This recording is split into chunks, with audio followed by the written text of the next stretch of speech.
and which is now followed by a creation of another ministry, Ministry of Cooperation in July 21.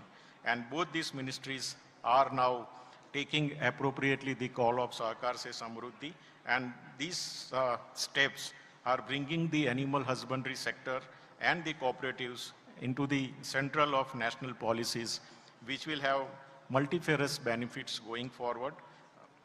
And the sector is also playing a pivotal role in strengthening the, the main pillars which are identified by the government, which are youth, women, poor farmers, and the rural sector, on which, the magnificent moment of developed and India can rest. All the four pillars have been, addressed suitably by the dairying sector, and it is providing the required remuneration to the farmers.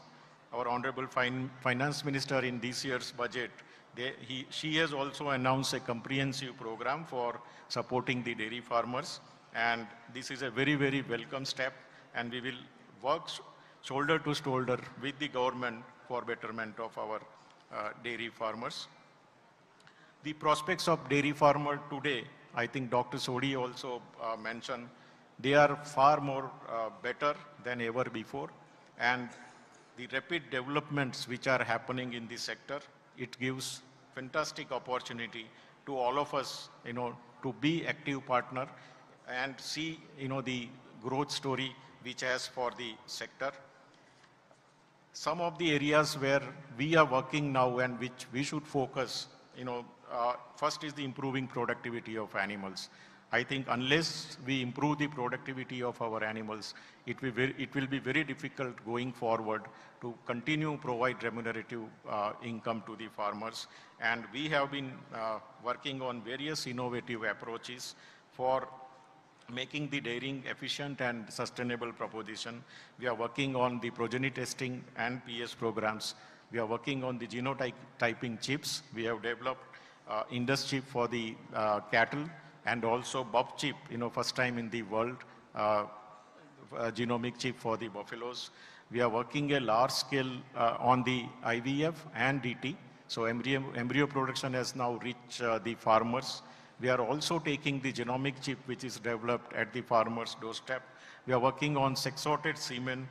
Establishment of breed multiplication farm is the another initiative of the Government of India under the Rashtriya Gokul Mission. And all these, initiatives, combined initiatives, which will improve the breeding aspect of the cattle, and we are sure that it will help us in improving the productivity of animal. We are also working on different feed formulation, different nutritional aspects of the cattle, and different types of silage making, even from the wastage of fruits and vegetables. Why can't we produce silage? And we are working on ready-to-use TMR, for example. All these new approaches in feeding also are likely to improve the productivity of the animal. Another area where I think we all have to work is enhancing the share of value-added dairy products. We have seen that almost 65% of the milk we procure is sold as liquid milk, where the margin for the cooperatives or the private players is very limited, and therefore we are unable to give a large share of the same to the farmers.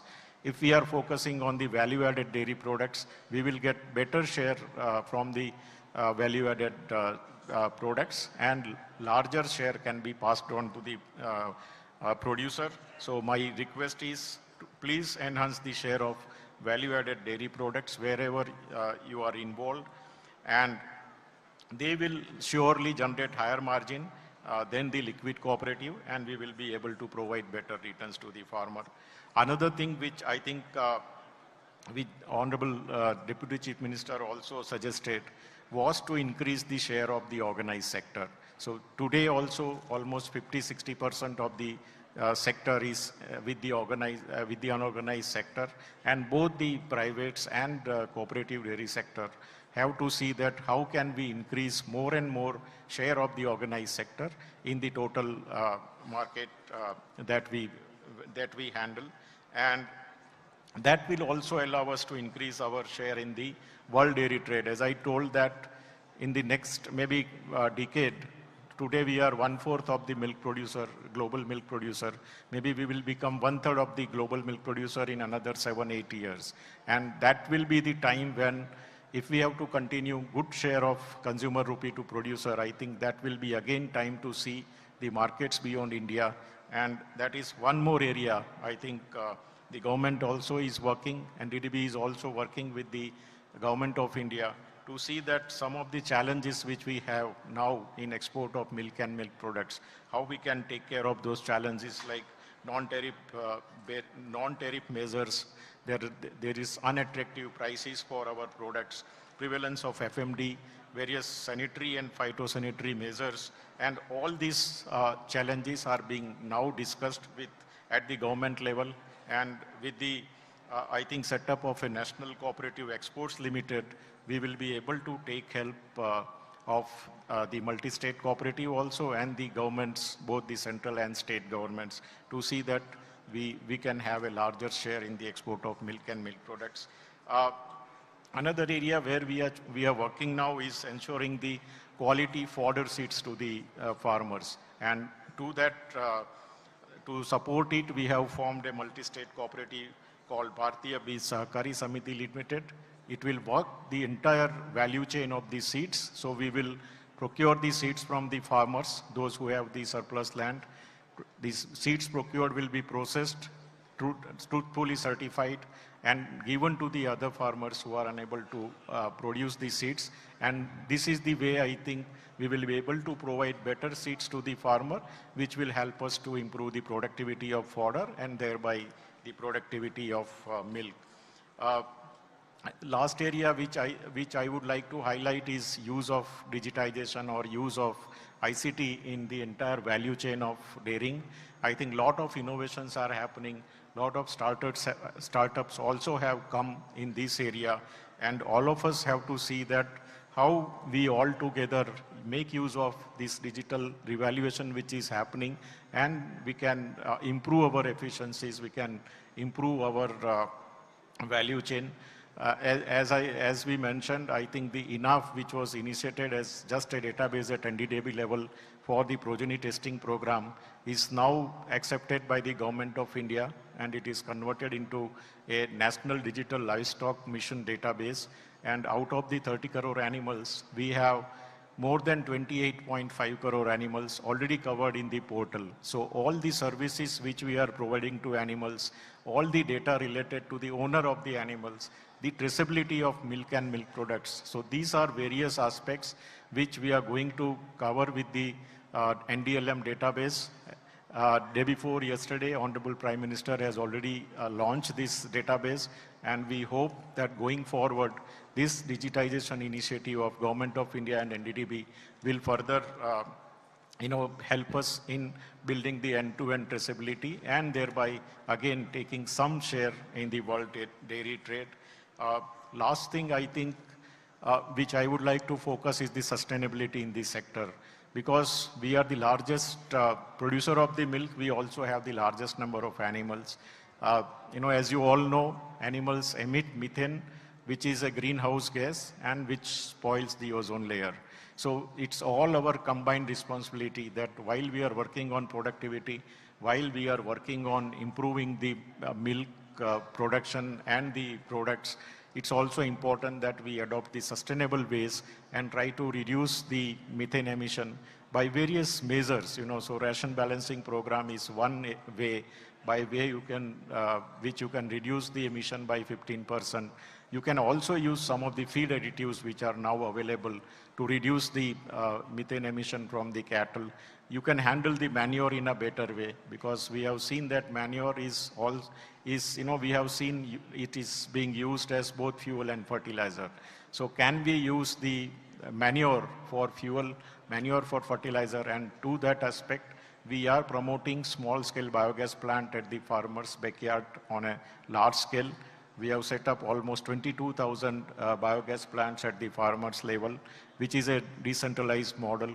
On the centralized aspect, we have set up a 100 metric ton per day dung plant which produces 4,000 cubic meter of biogas, and that biogas we are directly using for the operation of boiler in the dairy plant, and we are able to process 2 lakh liter of milk every day.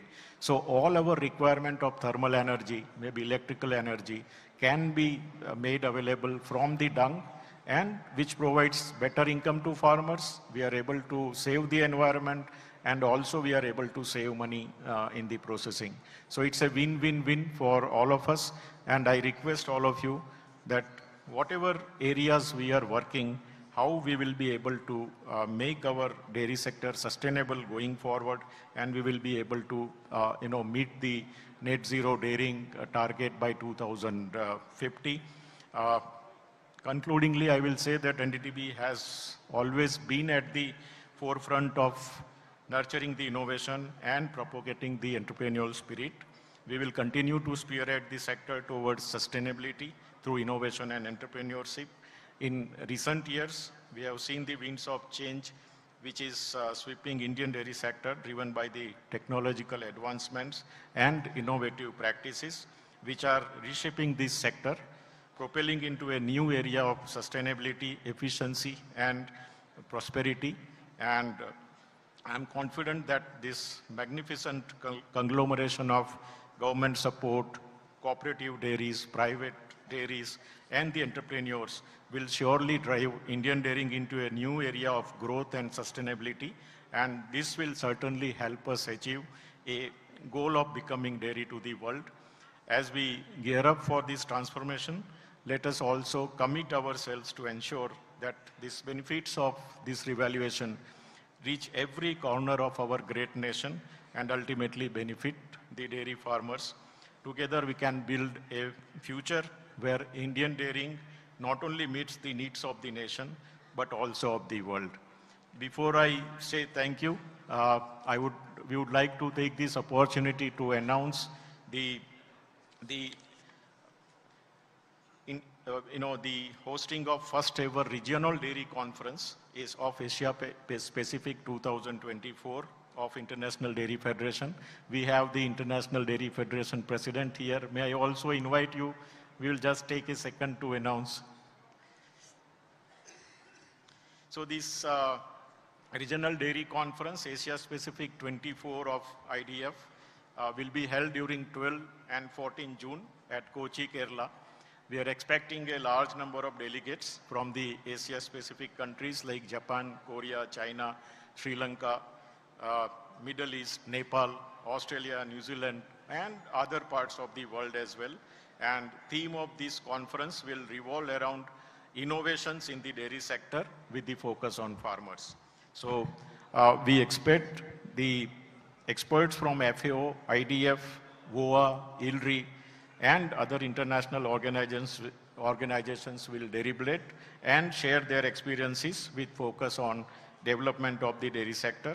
I request all of you, because this is the opportunity we may not get again, we request all of you to participate in this regional conference. It will provide ample opportunities for the cross-learning to take the dairy sector in our region forward.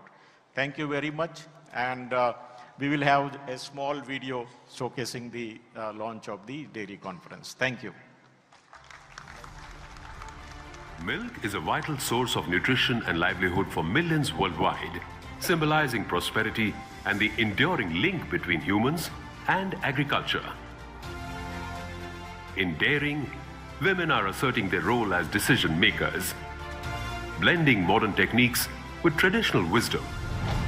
With a staggering figure of 450 million tons, the Asia-Pacific region contributes almost 50% of the global milk production, of which over 50% is produced in India. In 2022, India successfully hosted the IDF World Dairy Summit at Delhi, which was inaugurated by the Honorable Prime Minister of India.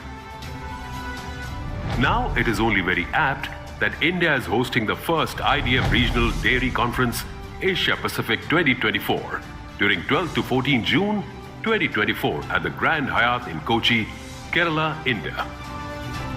Focusing on the theme Farmer-Centric Innovations in Dairying, this conference promises deeper insights into sustainable dairy and policymakers. The multi-stakeholder platform will facilitate discussions on key issues in science, technology, and innovation. An exhibition will showcase the latest technologies, while cultural events and tours will enhance the overall conference experience. Welcome to India.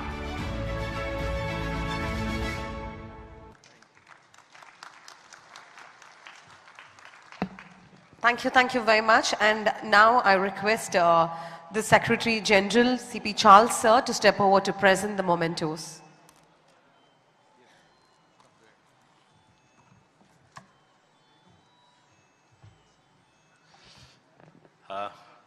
Dear friends, it is our duty to honor the Honorable Deputy Chief Minister and also the Agriculture Minister. I now request Dr. R.S. Sodhi, President of IDA, to honor the Honorable Deputy Chief Minister with a memento.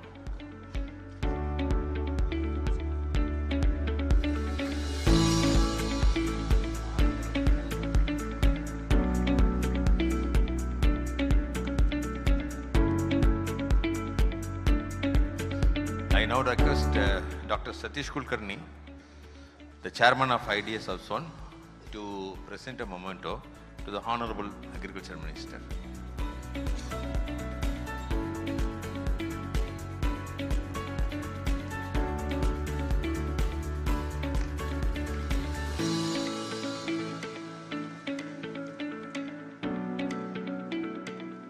Thank you. The program continues.